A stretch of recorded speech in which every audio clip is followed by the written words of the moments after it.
내 나라, 내 땅이 아닌 외국에서 살아나간다는 데는 어려움을 예상하면서도 예상하지 못한 어려움을 만나기 마련입니다. 글로벌 시대라 하여 세계 곳곳에서 새로운 출발을 하고자 하는 사람들이 늘어나고 새 도래지에서 꿈을 펼치기 위한 힘겨운 노력이 합법적으로 혹은 어떤 이들은 불법적이거나 편법적으로 진행되고 있습니다. 외국, 내 나라 아닌 타국에서 살아나간다는 것 결코 쉬운 일이 아니죠. 문화와 관습의 차이야 요즘엔 인터넷 뒤져서 공부 좀 하고 하다 보면 근저리로 갈 수도 있을 테지만 외국 생활을 힘들게 만드는 문제 중 어쩜 가장 어려운 것이 생소한 그 나라 법률에 대한 문제일 겁니다. 한국법도 어려운데 하물며 태국법에 있어서랴.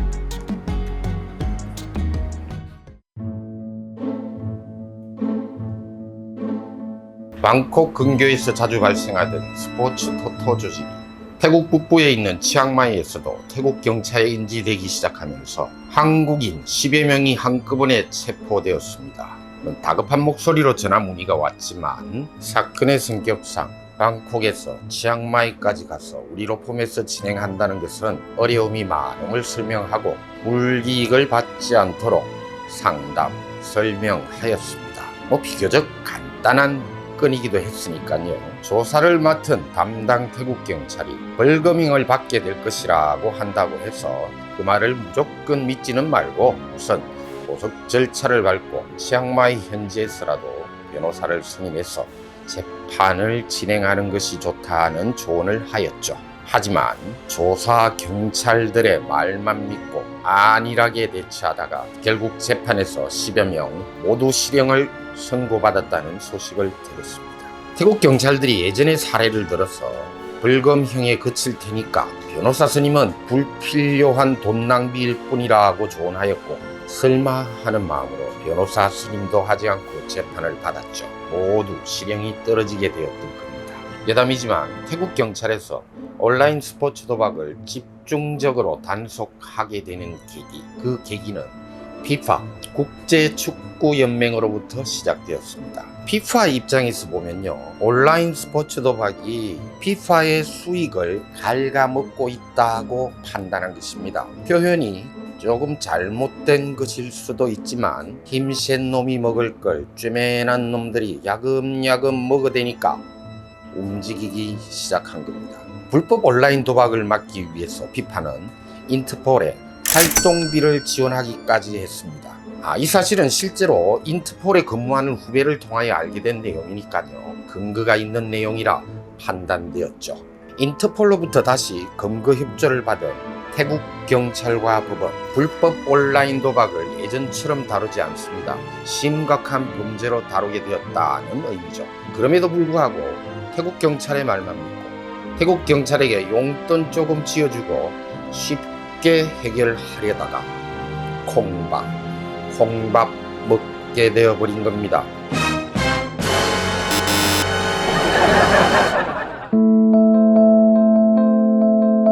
백화점 등에서 소액의 물건을 절취하는 사건들도 마찬가지입니다. 태국인이 약간의 물건을 백화점 등에서 훔치는 소액 절도를 하게 되면 경범을 취급하는 법원으로 사건이 이관되고 전과가 없는 한 벌금형으로 종료되는 것이 아주 일반적입니다. 하지만 외국인은 다릅니다. 실형으로 떨어지는 것이 오히려 훨씬 많습니다. 실형 한 달 내지 2, 3개월까지 선고되고 교도소로 수감되는 것이 현실이었죠. 그런데도 태국 경찰들의 조언은 동일하게 나갑니다. 그냥 재판받아 벌금 2,000에서 3,000바트로 끝날 거야. 일반적으로 지들이 보는 태국인의 사례들에 근거해서 말을 해버립니다. 그런데 또 경찰에 목매고 지켜보는 외국인 피해자는 그 말을 믿고 싶어 하죠. 하지만 명심해야 할 겁니다. 실형 떨어진다고 해서 태국 경찰이 대신 살아주지도 책임지지도 않습니다. 직장에서 간단한 다툼이 일어났습니다. 한국인 회사에서 한국인 간에 벌어진 폭행 사건이었는데요. 단순한 감정 문제로 은성이 높아지다가 화가 난 사람이 딱 한 대 정이 많고 착한 놈이었다. 주먹을 날렸다고 했습니다. 어레인이 라이언에게 한 말은 딱 한 대. 태국에서 간단한 단순 폭행 사건은 벌금형으로 끝납니다. 한국도 마찬가지죠. 하지만 딱 한 대 때린 가해자 법원에서 2년형을 선고받아야 했습니다. 왜 이렇게 되었을까요? 아니 납득이 안 가잖아 납득이. 태국 형법 제295조 상해죄 제목을 적용하더라도 2년 미만의 징역 또는 4,000바트 미만의 벌금에 해당하는 형이니까 변론 조금만 신경 써서 한다면 외국인이라도 집행유예 받아낼 수 있습니다. 하지만 제297조가 적용되면 엄청난 차이를 나타내게 됩니다. 단순 폭행 상해에서 중상해죄로 변경되어 버립니다. 사람의 신체를 상해하여 심각한 위험을 발생하게 한 경우, 이 경우에 해당하는 게 297조인데요. 이 형벌은 벌금형 없는 6개월 이상에서 10년 미만의 징역형으로 처벌하도록 하고 있습니다. 벌금형 없습니다. 단순 폭행이나 상해죄와 중상해죄의 차이는 따지고 보면 크게 다르지 않습니다. 태국 형법 제297조에서 심각한 위험에 대하여 나열을 하고 있습니다. 1항부터 8항까지 8가지를 나열을 하고 있는데요. 그런데 여기서 마지막 8번째 8항이 애매모호한 조항입니다. 그 8항에 이렇게 적어놓고 있습니다. 불구 또는 20일 이상의 치유기간이 필요한 상해 또는 20일 이상 정상적인 활동 수행을 할 수 없는 상해. 여러분들도 함께 잘 보시면서 같이 생각해 보실까요? 이 8항이 왜 문제가 될 수 있는지를. 법이란 게 정말 누가 법을 사용하느냐에 따라 달라질 수 있는 것이 법이기도 합니다. 20일 이상의 치유기간, 20일 이상 정상적인 활동 수행을 할 수 없는 상해. 바로 이 부분 때문에 단순 상해가 되느냐 아니면 무거운 중상해로 되느냐로 바뀌기도 합니다.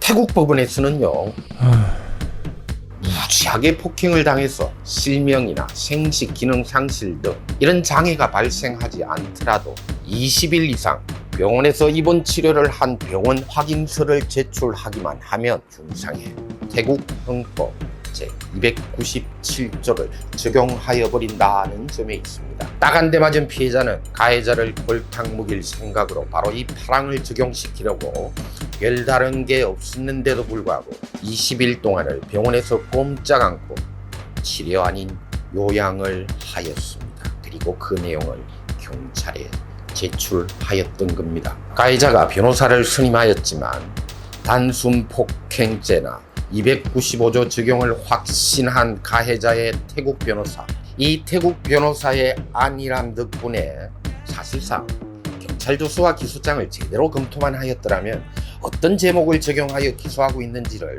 알 수가 있죠. 그렇지만 아마 이 빌어먹을 태국 변호사는 기소장 검토도 제대로 하지 않았나 봅니다.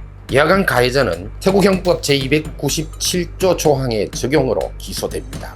그래서 징역형 2년을 선고받고 말았습니다. 딱 한 대의 주먹질로 2년을 교도소에서 지내야 되게 된 것이었죠. 이전까지 어떤 이유로 도대체 실형 2년이 선고되었는지를 영문조차도 모르던 가해자는 보석 중에 라이언을 찾아와 중상해죄가 적용된 이유를 그제서야 알았습니다. 그리고는 이 사건을 맡아달라고 하였지만 라이언은 이 사건을 수임하지 않았습니다. 20일 이상 치유를 했다는 부분에 대한 증거 능력을 깨뜨려야 하는 문제인데, 그래야 원심 선고를 깨뜨리고 집행유예나 벌금 정도를 받아낼 수 있는 문제였는데요. 이미 오랜 시간이 지나버려 증명할 수 있는 방법이 도저히 보이지 않았기 때문입니다. 안 돼요! 싫어요! 1심에서 검사의 기소장을 꼼꼼히 체크하고 기소된 적용 법률만 정확하게 파악하였어도 이런 심각한 형벌을 받지는 않았을 겁니다. 변호사 선정이 얼마나 중요한 문제인가를 보여주는 사례인데요. 라이언 로품에 연락 오는 사람들, 태국 변호사를 선임하고 옷 거의 다 껴입다가 이거 첫 단추가 잘못 끼워졌다는 걸 느끼고 그제서야 찾아오는 사람들이 많습니다. 그러면 어떻게 됩니까? 우리는 단추 다시 다 풀어서 새로 채워야 하게 됩니다. 아주 어려운 입장에 놓이죠.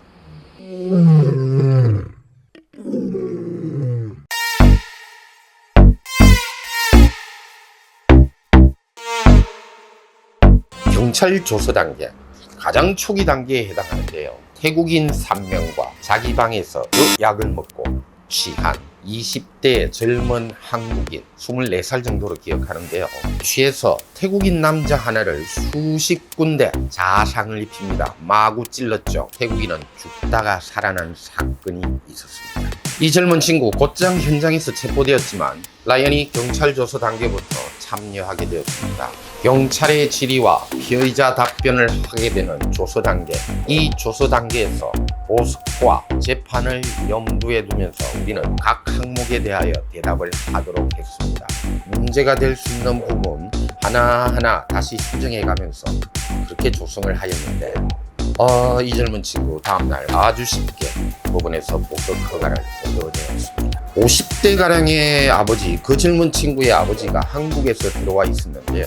우리가 너무 쉽게 보석 허가를 받아내니까 아주 되게 쉬운 사건이라 생각했을 겁니다. 살인 미수, 약 급여, 절대 작은 사건이 될 수 없죠. 하지만 살인 미수를 적용하지 못하도록 하였습니다. 살인의 고의가 없었다는 점을 여러 가지로 들어서 경찰에게 설명하고 주장하였는데 다행스러운 건 피해자가 찔린 장소들, 가해자가 찌른 장소들은 급소가 아니었습니다. 그래서 방어를 위해서 일어난 행위였다는 주장을 계속하고 그것이 경찰 조서에 쓰여지게 된 거죠. 다른 트릭도 좀 사용했습니다만 여기서는 일일이 설명하기가 어렵네요. 자, 여기서 우리는 싼게 비지떡이라는 우리 속담 꼭 기억하시기 바랍니다. 라이언이었습니다. ตัวอย่างตัวอย่างตัวอย่างยกตัวอย่างยกตัวอย่างยกตัวอย่างสิ่งที่สำคัญที่สุดคือการตัดสินใจของคุณสิ่งที่สำคัญที่สุดคือการตัดสินใจของคุณสิ่งที่สำคัญที่สุดคือการตัดสินใจของคุณ